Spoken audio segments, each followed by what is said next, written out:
सत्यनारायण की व्रत कथा। आज हम सुनाने जा रहे हैं आपको सत्यनारायण की व्रत कथा। दोस्तों, श्री सत्यनारायण भगवान की संपूर्ण कथा आप सभी के लिए लेकर आए हैं, इसलिए वीडियो में अंत तक बने रहें और बिल्कुल भी स्किप न करें। जय श्री सत्यनारायण भगवान। प्रिय भक्तों, आज हम कलयुग में अत्यंत ही फलदायी और पूर्णदायी सत्यनारायण व्रत कथा का संपूर्ण शुद्ध एवं विस्तार से आपको वर्णन करेंगे। यह कथा श्रद्धा, सत्य, वचन पालन और प्रसाद के रूप में माना जाता है। इस पावन कथा का उल्लेख संकट पुराण में रेवा खंड में मिलता है। सवैये भगवान सत्यनारायण ने भक्तों के कल्याण के लिए इस व्रत का विधान बताया है। व्रत का महत्व और विधि। सत्यनारायण व्रत सभी दुखों को दूर करने वाला और घर की दरिद्रता का नाश करने वाला, सुख देने वाला और अनंत ही मोक्ष प्रदान करने वाला माना गया है।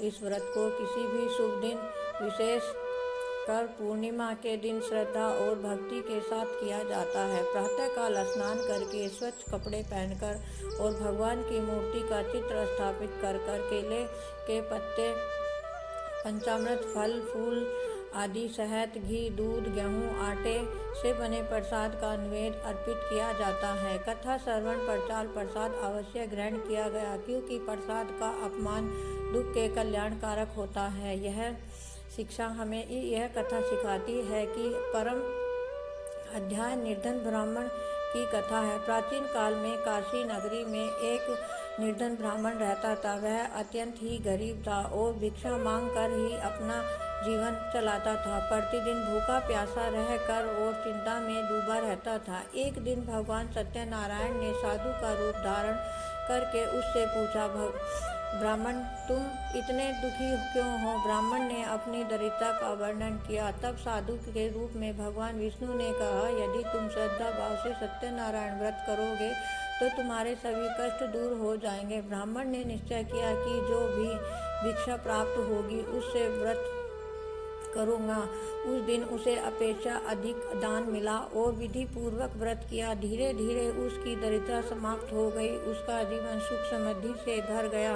अंत में उसे मोक्ष की प्राप्ति हुई। एक दिन एक लकड़हारा उस ब्राह्मण के घर आया। उसने पूजा की कथा देखी और कारण पूछा। ब्राह्मण ने उसे व्रत का महत्व बताया। लकड़हारे ने निश्चय किया कि आज जो भी कमाई होगी उससे व्रत करूँगा। उस दिन उसे 2 गुना मूल्य मिला। उसने श्रद्धापूर्वक व्रत किया। कुछ समय बाद धन, घर परिवार, संतान, सुख प्राप्त हुआ और जीवन भर सत्यनारायण का व्रत करता रहा और अंत में वैकुंठ धाम को प्राप्त हुआ।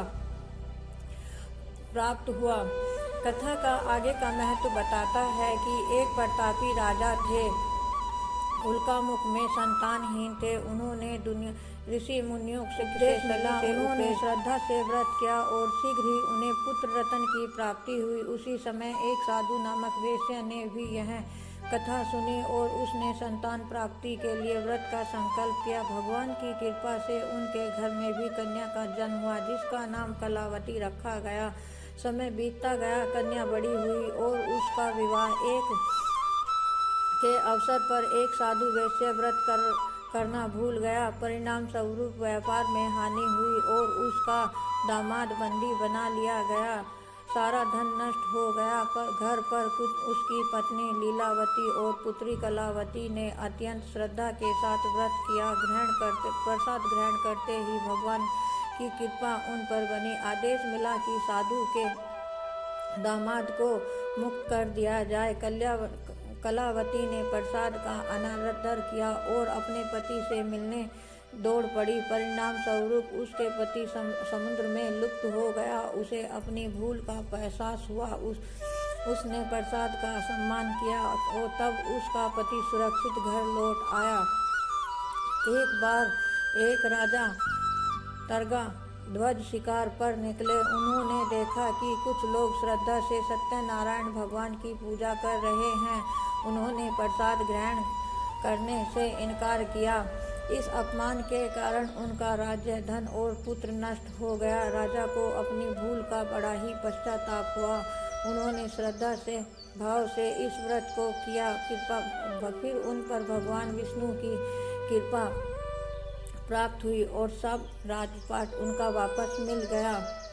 भक्ति से यह व्रत करता है उसके जीवन में दरिद्रता और भय संकट दूर हो जाता है। यह कथा हमें सिखाती है कि सत्यनारायण का पालन करके वचन को कभी भी न तोड़े और अटूट विश्वास करें, पुनर्जन्म और मोक्ष का संदेश करें। इस कथा में बताया गया है कि जो भक्त श्रद्धा से व्रत करता है उसे संपूर्ण मोक्ष की प्राप्ति होती है।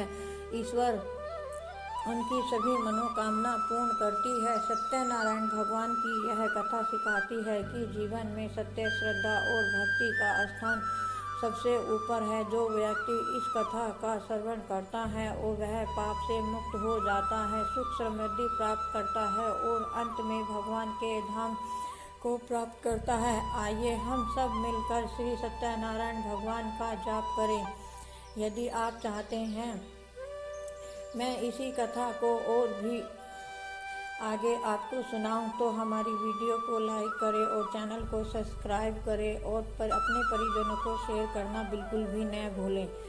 आप सभी का दिन शुभ हो। आप सभी को होली की हार्दिक शुभकामनाएं।